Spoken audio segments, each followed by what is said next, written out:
Muy buenas tardes a todos. Nos encontramos en el quinto foro de liderazgo y segundo foro de graduados, liderazgo transformador, construyendo un futuro justo y sostenible desde el Pacto Educativo Global.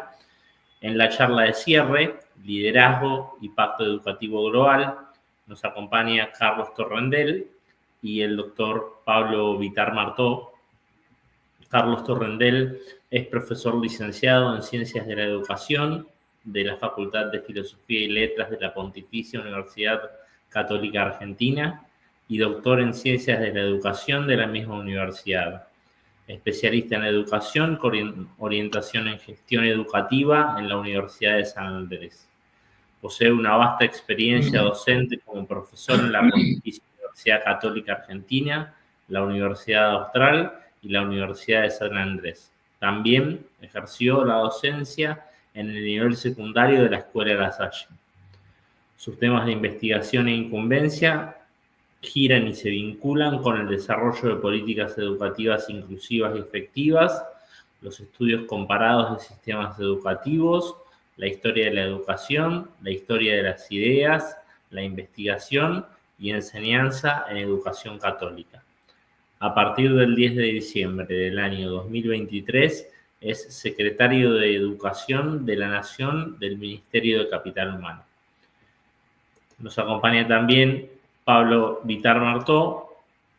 Él es contador público, miembro del directorio de FASTA y director del Centro de Estudios Políticos y Económicos para el Desarrollo Humano.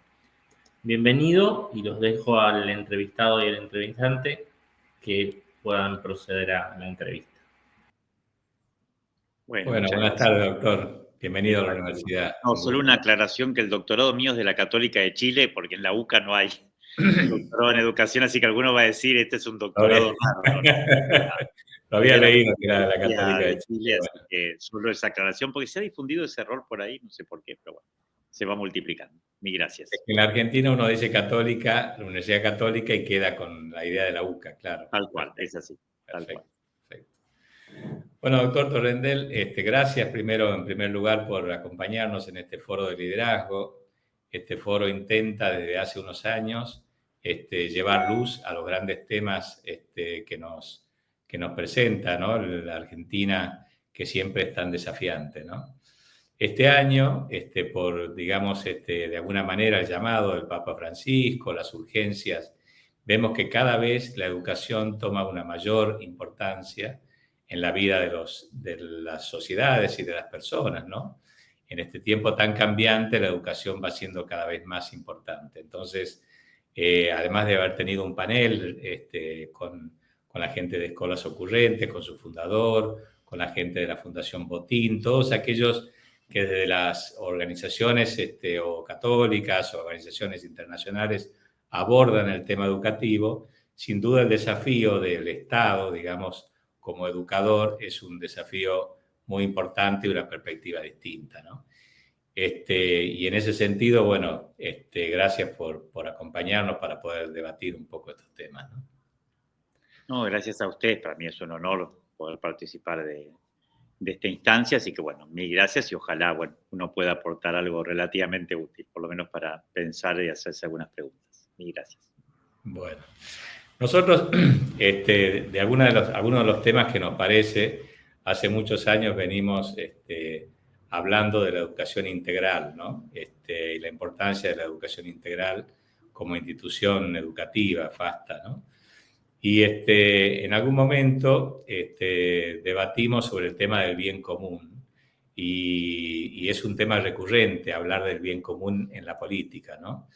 Y seguramente hay una situación de bien común que puede ser una situación discursiva de bien común, de decir, bueno, este es el bien común, una cosa inalcanzable como una segunda mirada y una cosa como lo que nosotros creemos que es el bien común, que es lo posible, ¿no? Porque a veces está la tentación en quienes hablan de política, si no hay que traer el sistema educativo noruego, no hay que copiar lo que hace en tal país. Bueno, sabemos nosotros que tenemos una formación de sentido común, que lo que hay que hacer o tratar de hacer y buscar hacer que es el bien común posible, ¿no?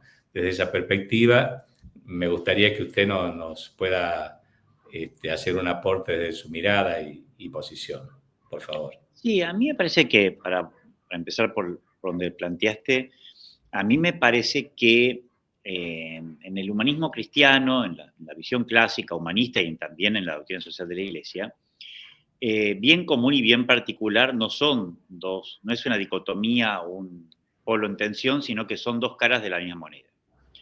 Es muy importante en nuestra visión humanista la relacionalidad. Entonces, en educación en particular, me parece que desde esta perspectiva lo que se plantea o lo que conlleva esto que acabo de decir es comprender que lo educativo siempre es simultáneamente un bien particular, en la medida que yo aprendo, obviamente estoy madurando, creciendo, etcétera, pero al mismo tiempo es imposible que yo al aprender no produzca más bienes.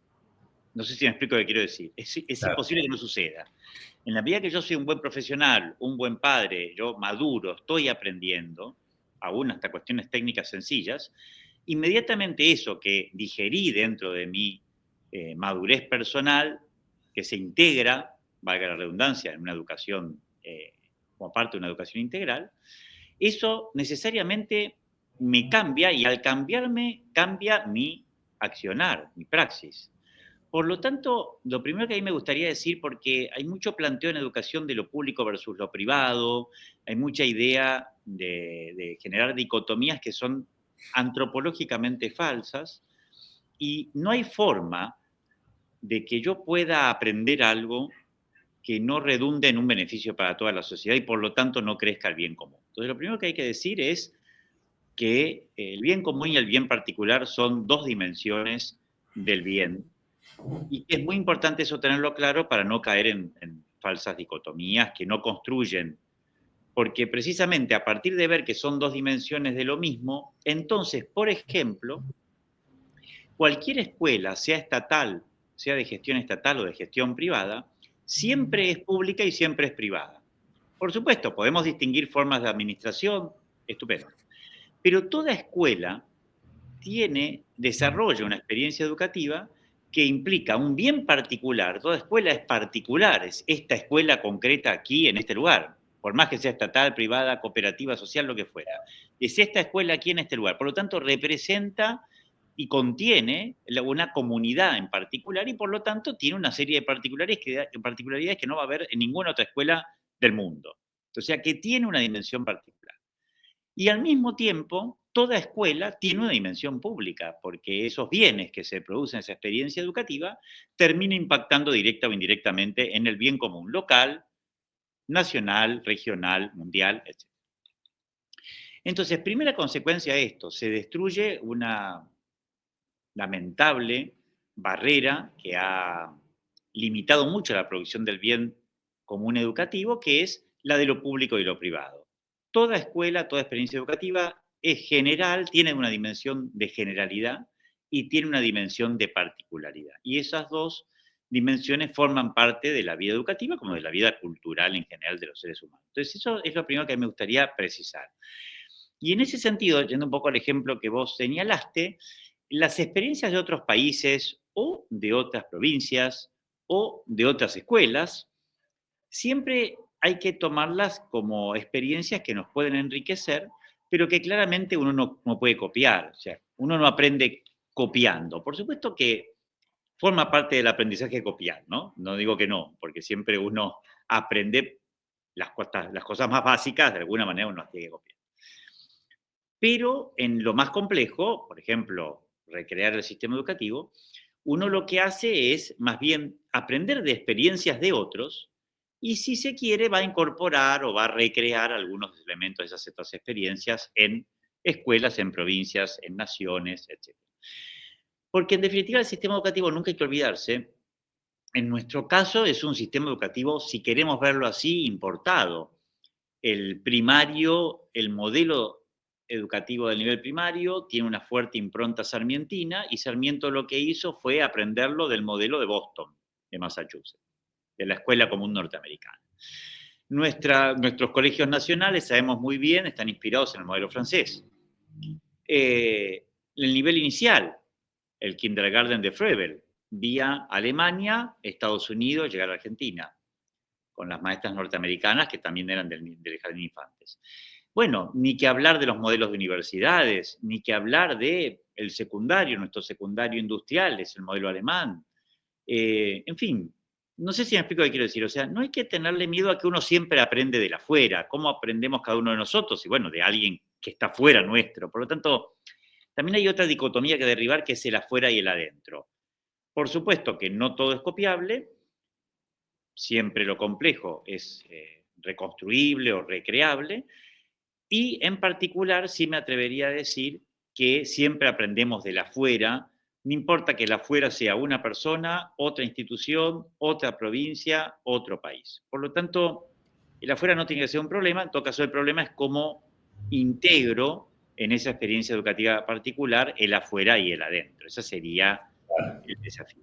No sé si de alguna manera... Sí, sí, es muy claro, muy claro. Yo creo que, como repasando, digamos, lo que está claro es que no se puede tomar un modelo tal cual es y tratar de implantarlo en la realidad, porque no serviría o no sería posible hacerlo de tal manera, ¿no? Y justamente el proceso de bien común, como usted mencionaba claramente, requiere de un discernimiento y de tomar la realidad como parte de esa construcción del bien común, porque se puede construir a partir de la realidad, ¿no? Algo que, digamos, se ha notado en esta etapa de gobierno, que se ha tratado de describir la realidad tal cual es y construir a partir de esa realidad, ¿no? Y Sí, ahí eso pasa, parece que es perdón, saludable. ahí pasa lo mismo que cuando nos educamos, insisto, dos personas. O sea, cuando uno aprende de un maestro, uno en una relación uno a uno no va a copiar al maestro, va a recrear lo que él te enseña y vos lo vas a encarnar dentro de tu personalidad, de tu historia, de tus ideas, proyectos, y seguramente no vas a ser igual a tu maestro. Entonces, nunca es imposible la copia, ni aunque quieras hacerlo. Por eso es importante lo que vos acabas de decir, que es el prudente discernimiento, para que cada uno, de acuerdo con su naturaleza, con su escuela, con su provincia, con su sistema educativo, etcétera, aprenda de otros, pero siempre digiriendo ese aprendizaje de tal manera que sea apropiado. Sí, efectivamente, tal cual, es así. Usted decía, doctor, que realmente todo aquel que aprende mejora en sí mismo, que hace un bien particular y ese bien particular aporta al bien común, ¿no? Y eso claramente hace que una sociedad crezca, digamos, a partir del crecimiento personal y el crecimiento social, ascendente, amplio y en todo sentido. Vemos que este tiempo es un tiempo complejo y hay ciertos obstáculos, más allá de los políticos que usted conoce perfectamente, pero que hay obstáculos en la persona que va a recibir la educación o que necesita o que podemos mejorar con la educación. ¿Cuál cree que pueden ser, no digo todos, pero los principales obstáculos en los próximos años a tener en cuenta por las obras educativas respecto a la educación de los jóvenes y de los niños, ¿no? Bueno, hay algo que ya estaba en Romano Guardini en su libro del poder, que a mí siempre me ha inspirado mucho, que es tal vez una reflexión más de fondo para empezar a responderte, que pasa porque en la medida que las sociedades se vuelven cada vez más complejas, fruto de, bueno, de la multiplicación de seres humanos, de la complejidad de la cultura, de la tecnología, etcétera, hay un desafío muy profundo que es precisamente, vos lo comenzaste señalando, cómo logramos una educación integral. Y ahí entonces tenemos, yo creo, el desafío enorme de volver a las humanidades. Entonces yo creo que hoy el principal desafío educativo pasa porque todos nos estamos volviendo muy funcionalistas. Es muy fácil con tanta tecnología, celulares, etcétera, volverse una especie de nodo de una red o de vaso capilar de una red, porque uno puede estar prácticamente todo el día conectado, todo el día haciendo cosas, más bien de tipo funcionales, y eso no responde a un proyecto de vida, más bien termina de alguna manera metido dentro de una especie de matrix y convertido en parte de un sistema que se termina de alguna manera autorreproduciendo a sí mismo. Eso es el desafío, a mi modo de ver, central. ¿Cómo logramos humanizar una cultura que al volverse tan rica, tan compleja, tan tecnológica, bueno, es fácil que se pierda lo humano? Y en educación también, lamentablemente es muy fácil. Ya el enciclopedismo fue una pérdida de lo sapiencial de la educación. La educación antigua, para pocos seguramente, etcétera, era muy sapiencial. Seguramente también tendría su lado formalista, ya pasó en la Edad Media en las universidades, pero en la medida que la cultura se complejiza es más fácil caer en la formalización, el enciclopedismo, y ahora podríamos decir que hay una especie de neoenciclopedismo vinculado con la estadística, con lo cuantitativo, etcétera, con una especie de activismo pedagógico que es importante, pero que no siempre tiene un sentido claro del para qué. Entonces, yo creo que el principal desafío hoy es cómo nosotros aprendemos la dimensión instructiva de la educación, de la cultura, que es necesaria. Hoy, por ejemplo, quien no sabe manejar la aplicación de su banco en su celular y está en problemas para estar integrado, nos guste o no, digamos. Te diría que uno tiene que tener un manejo mínimo de una aplicación tan sencilla como el home banking, sencilla o no, como el home banking de un celular. Bueno, y eso comparado con lo que pasó en la historia de la humanidad, eso es muy complejo. Por primera vez uno está teniendo que manejarse con un banco en su celular sin nadie que te esté atendiendo o explicando lo que tenés que hacer. Entonces, ese solo ejemplo, que es muy rudimentario, pero es claro, muestra que pertenecer a esta cultura requiere de una especie de saber instruccional técnico que, bueno, lleva su tiempo y que se aprende por experiencia, etcétera, seguramente no solo en la escuela, pero que lleva su tiempo y además uno seguramente mañana habrá otra aplicación más compleja, o sea que esta la habremos desaprendido. Aprendimos a manejar el fax, cuánto nos duró, por lo menos a los mayores. Bueno, esa es una dimensión. Ahora, dado este crecimiento exponencial de lo instruccional, de lo técnico, etcétera, para pertenecer a esta cultura es importante tener esas habilidades. Bueno, vamos a tener que dedicarle mucho tiempo a las humanidades, a cómo nosotros humanizamos la educación. Entonces ahí hay un desafío enorme de todos, de las universidades también. ¿Cuánto tiempo le dedicamos en nuestras universidades a leer? Yo lo pongo bien en concreto. ¿Cuánto tiempo le dedicamos a leer Idea de una universidad del cardenal Newman? Una universidad católica que no leyó en algún momento el docente la gran obra del cardenal Newman, y yo diría que estamos en problemas. Por poner un libro, si no quieren leer ese, propónganme 4 o 5, pero uno va a haber que leer. Y lo ideal sería que no solo se leyera, lo ideal sería que una universidad, católica en particular, insisto, diga, bueno, perfecto, lean el libro y hagamos 4, 5, 6 encuentros para conversarlo entre varios, para que se convierta también en una materia de la comunidad. Y para que de alguna manera ese libro no sea solo un libro, sea también parte de un proyecto de vida de esa comunidad y se vuelva de alguna manera, se encarne en esa comunidad.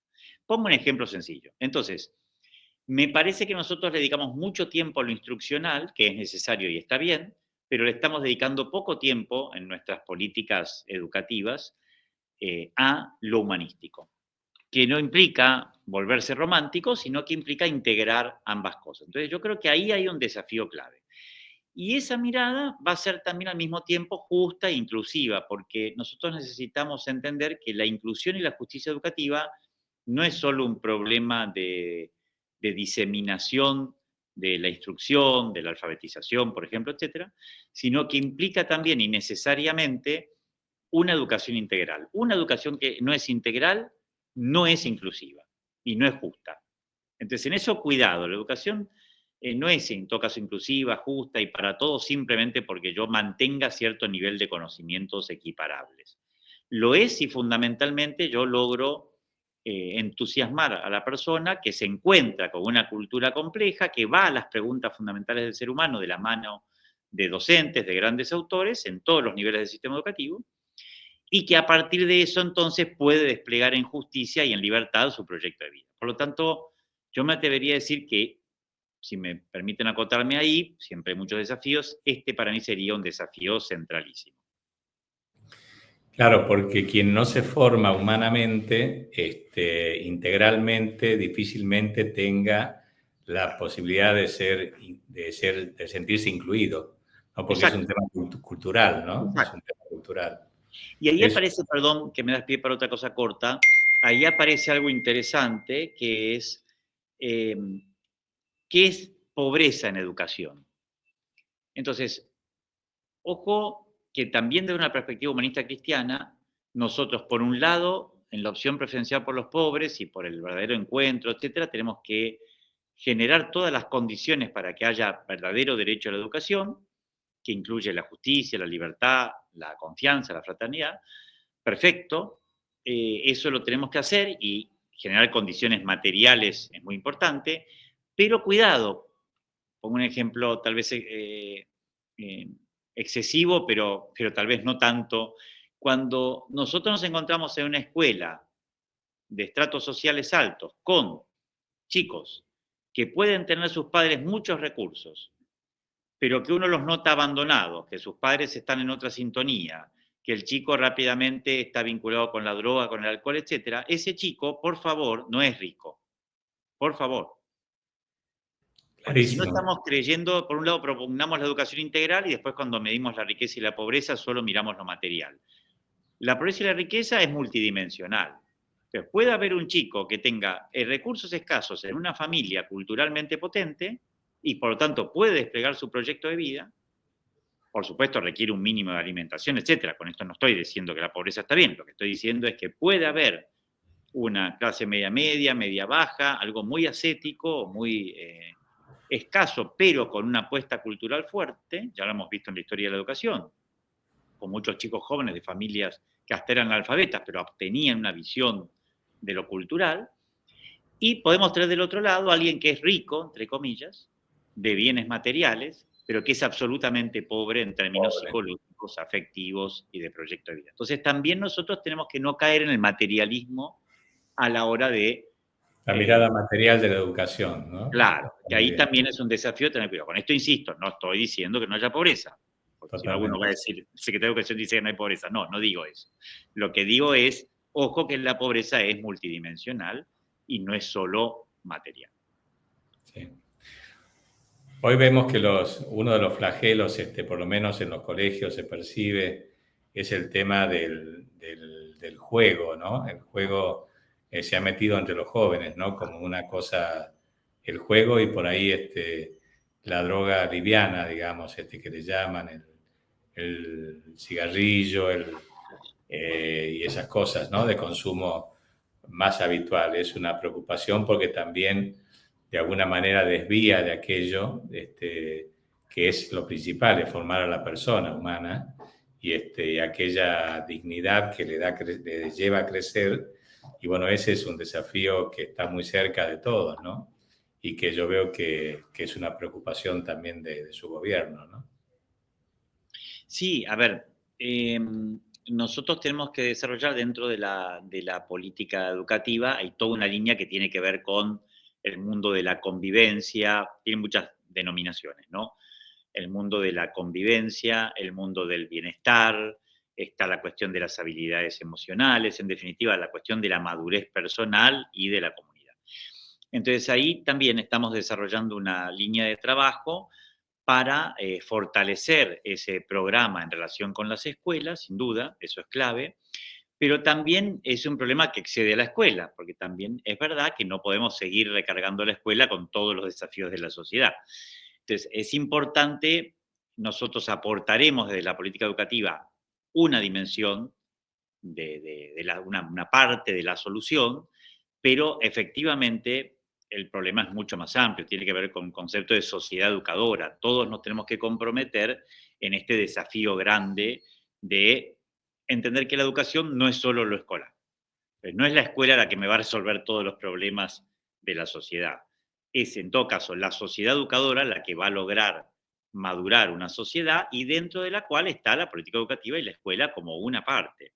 Sobre todo porque una cosa es el siglo XIX-XX, donde la agencia cultural era la escuela y la biblioteca popular, eran las dos agencias, las dos instituciones que podían permitir que los chicos o los jóvenes o los adultos se encontraran con los libros, sobre todo los de sectores más desfavorecidos, porque tener libros era caro.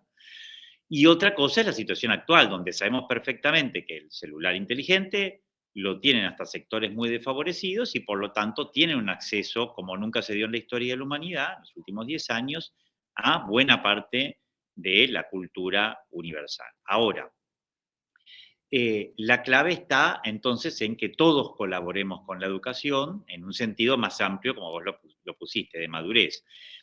En la medida que una sociedad no logra promover un proyecto de vida para sus generaciones más jóvenes, bueno, aparecen las adicciones. Las adicciones, como todos sabemos, son el efecto de la falta de sentido. Y esa falta de sentido, los niños y los jóvenes lo padecen porque está en los adultos. Entonces, bueno, ahí hay un problema más grande. Ojalá podamos, como sociedad entera, nosotros aportaremos nuestro grano de arena de acá, pero como sociedad entera, reencontrar el sentido de la Argentina y de esa manera entonces poder caminar fuertemente juntos. Pero nosotros podremos aportar una dimensión, otros tendrán que también aportar otra dimensión. Por último, doctor, me gusta mucho esta definición de la sociedad educadora, ¿no? Usted sabe que, bueno, nosotros, FASTA tiene un colegio en Valencia, así que nos ha tocado vivir de cerca el tema de la DANA. Sí. Allí, gracias a Dios, no ha tenido un impacto sobre la comunidad, un impacto mayor, sobre todas las comunidades tuvo un impacto. Y hemos visto a la gente salir a solucionar los problemas a la calle, a limpiar el barro, a recoger muertos, a hacer una serie de cosas, ¿no? Y hubo sobre esto lecturas dialécticas, ¿no? Bueno, es que el gobierno, aquel de Sánchez que decía que estaba presente, no lo está, y bueno, se podría uno caer en esa mirada, ¿no? Pero me hace reflexionar su definición como sociedad madura, saber que no todo en Argentina, muchos años hemos esperado todo del Estado y de alguna manera la mirada se va hacia allí. Es una buena oportunidad para revisar este concepto, ¿no?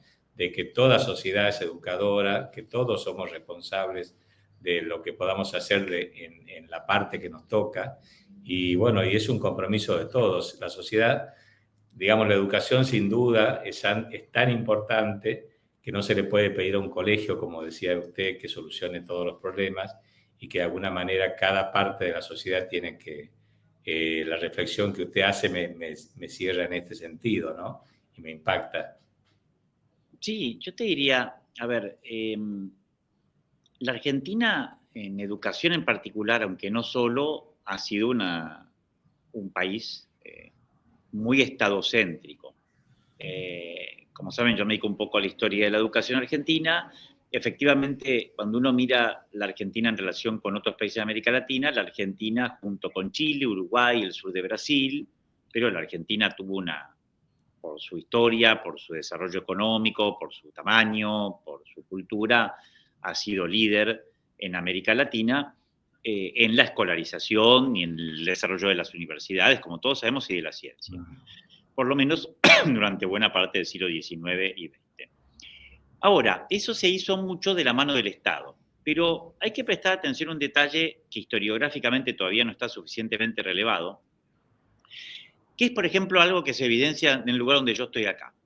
Este es el Palacio Sarmiento, también conocido como el Palacio Pisurno por el pasaje denominado así en función de los hermanos Pisurno, que son 3 pedagogos del principio del siglo XX. Pero este extraordinario palacio es una donación de la familia Rodríguez, que dona esto a fines del siglo XIX para desarrollar una escuela graduada de niñas, una escuela que sería un segundo ciclo de niñas. O sea, la sociedad civil le dona al Estado, como el Palacio, como el Instituto Bernasconi, un gran instituto en Buenos Aires, o muchos otros que ustedes conocerán en otros lugares de la Argentina. La sociedad civil, el sector privado, le dona al Estado la escuela para que construya ese sistema educativo. Entonces, ¿qué es lo interesante de esto que estoy diciendo? Y que cuando uno se pone a mirar la verdadera historia, el Estado educador argentino nunca estuvo solo. En realidad fue una relación, de nuevo lo relacional, entre sociedad civil y Estado. No sé si me explico del punto por el cual quiero ir. Perfecto. Entonces, aunque el mito del Estado educador en la Argentina ha sido muy potente, ha ocultado que en realidad es la sociedad la que le dio la envergadura al Estado para que el Estado se convierta en un potente educador. Conocemos millones de historias también en el ámbito de la ciencia, como muchos científicos aportaron lo de ellos, salieron a buscar recursos y fueron creando hasta instituciones que hoy son del Estado, pero que se crearon a partir del fondo del sector privado y por iniciativa privada adentro del Estado. Entonces, no solo históricamente no es correcto, porque acabo de demostrar, y podría hacerlo mucho más, que en realidad el desarrollo del Estado es porque la sociedad civil apostó a un Estado prestigioso, sino que ahora también, más que nunca, dado que esa situación no es la misma, es clave relacionar Estado y sociedad y que la sociedad se haga cargo. Las escuelas públicas estatales en todo el mundo hasta están bien mantenidas porque tienen un fuerte cuidado y participación de su comunidad de pertenencia. Lamentablemente la Argentina es un país raro, hablamos mucho de lo público, pero lo cuidamos poco. Somos bastante individualistas, o sea, el Estado parece que es otro. Nos deshacemos, o sea, la escuela pública, vamos a la escuela estatal, la ensuciamos o la grafiteamos o qué sé yo, o la universidad como si fuera de otro, o como si fuera que yo le hago daño a otro. Efectivamente no es así. Y entonces ahí hay una parte que tiene que ver con lo que vos decís, un problema que tiene que ver, con lo que vos decís, que es, bueno, ¿qué pasa que somos tan defensores de lo público en el relato, pero en lo concreto no cuido lo público, no lo daño muchas veces? Es una situación ambigua, extraña de la argentinidad, donde parece que el Estado es otro, ¿no? Hace poco apareció este ejemplo de cómo los niños en las escuelas japonesas, han visto los videos que han circulado, son los que arman el comedor antes de almorzar y luego desarman y limpian todo y después se van a la clase. Imagínense si acá hiciéramos en nuestras escuelas estatales y privadas limpiar a los chicos, seríamos denunciados por abuso de menores, no sé, abuso laboral me refiero. Entonces vos decís, ¿qué pasa, no? Bueno, me parece que la Argentina tiene que reinaugurar o inaugurar una relación distinta entre lo público y lo privado, entre sociedad y Estado, y la sociedad tiene que hacerse cargo de la dimensión pública de sí misma, que impacta en lo privado y en lo estatal, y tiene que dejar de mirar lo público o lo estatal como un otro que se corresponde a la gente del Estado. Entonces sí, yo diría totalmente de acuerdo, parece que en el humanismo esto está claro conceptualmente, tenemos que lograr encaminarlo. Nosotros lo que hablamos acá es de una política educativa participativa y federal, ese es el paradigma, y lo que promovemos es una política educativa, en alfabetización se ve claro, que integre mucho la participación de la sociedad civil, tanto organizaciones como las familias, cosa que irán viendo que vamos a ir desplegando a lo largo del año que viene. Así que en ese sentido espero poder encarnar un poco ese cambio. Nunca va a ser total, porque los cambios culturales son lentos, pero por lo menos ir tratando de promoverlos, de animarlos, porque es clave la idea de libertad y de participación. La Argentina siempre estamos con la inclusión, la igualdad, etcétera. Gracias a Dios, el presidente vuelve a poner en valor una idea que ya está en la doctrina social de la Iglesia, que no es solo la justicia, es justicia y libertad. Y libertad no es solo una libertad de, sino que es una libertad es de participación. Entonces yo me tengo que hacer cargo de la política pública también desde mi sector, sea cual fuere, sin duda. Bueno, ha sido muy claro. La verdad que es un gran desafío desandar eso. Simplemente aprovecho para digamos, presentar también que en el tema social también ha sido así en la Argentina. Hubo instituciones y gente, acá se ve en Mar del Plata, donde estoy en este momento, espacios como el Espacio Unsue o el INIREPS, o muchos que han sido donados la Sociedad San Vicente de Paul, que ha hecho una obra muy grande en toda la Argentina. El sector privado ha aportado al bienestar social, educativo, sanitario de la Argentina, con mucho entusiasmo y con mucha mirada, ¿no? Y esta situación dialéctica que usted define claramente, digamos, más que dialéctica, de desenredar aquello que está enredado, creo que es un hermoso desafío para su tarea y que le deseamos que tenga el mayor éxito posible. Ojalá, mil gracias. Bueno, y como diría Francisco, recen por mí o por nosotros, porque efectivamente tenemos que rezar entre todos también y bueno, y ayudarnos porque, bueno, es un desafío grande. No hay que tirar todo por la borda, porque hay muchas cosas valiosas que forman parte de la cultura argentina, si no la Argentina no sería lo que es, y es un país donde nos destacamos muchas veces por llevar adelante desafíos enormes con mucha creatividad, pero al mismo tiempo hemos fallado en cosas muy básicas. La inflación, que recién ahora se resuelve, la alfabetización, un país que fue líder en alfabetización, teniendo problemas con los aprendizajes fundamentales. Bueno, entonces, me parece que la Argentina tiene este desafío que es, por un lado, seguir apostando y apoyando todas esas grandes iniciativas que siguen haciendo la Argentina, un país que llama la atención en el mundo por, insisto, su creatividad, su capacidad de trabajo, su compromiso en muchos temas, pero al mismo tiempo, evidentemente, como sociedad estamos fallando en cuestiones fundamentales, en cuestiones básicas. Yo a veces digo medio en broma que nos sale muy bien lo difícil y lo fácil nos sale bastante mal, porque no resolvemos problemas que otras sociedades, tal vez con menos capacidades, han resuelto antes. Bueno, creo que estamos encaminando la economía, bueno, encaminemos también la educación fundamentalmente en los aprendizajes fundamentales y para ello es necesario, para que haya más bien común educativo, que haya más libertad. Entonces, el bien común educativo no se construye solo a partir del principio de igualdad.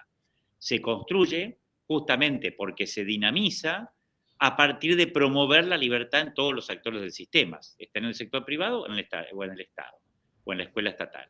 Si promovemos la libertad, liberamos las fuerzas de la Argentina, vamos a poder efectivamente tener más bien común educativo y eso va a permitir que haya menos pobreza educativa. Entonces, en ese sentido, para que haya verdadero crecimiento y desarrollo integral o educación integral, tenemos que liberar también las fuerzas de la sociedad y animar que ese sea el camino. Ojalá que lo podamos hacer entre todos.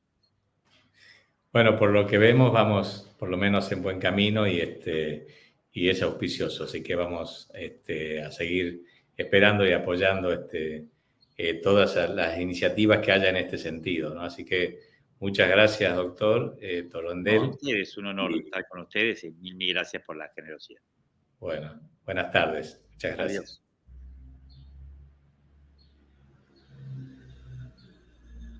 Muy bien, Carlos, ¿eh? Bueno, está ¿Te sentiste silenciado. cómodo?